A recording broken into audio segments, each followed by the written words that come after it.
দেখুন, আমরা অনেক কষ্ট করে সন্তানদেরকে মানুষ করি, সন্তানদেরকে স্কুলে কলেজে পাঠাই। দেখুন দেশের অবস্থা যে বাপ মা এত কষ্ট করে সন্তানদেরকে পড়াশোনা করার জন্য স্কুল কলেজে পাঠায়, তাই বলা এই কি দেশের পরিস্থিতি?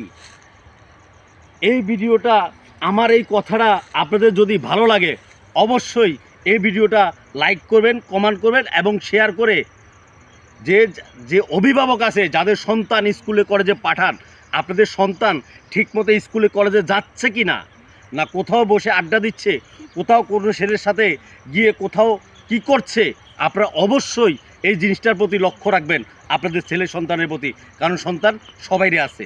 অবশ্যই ভিডিওটা লাইক করবেন, শেয়ার করবেন, চ্যানেলটা সাবস্ক্রাইব করবেন, ফেস থেকে দেখলে ফেসটা ফলো করবেন।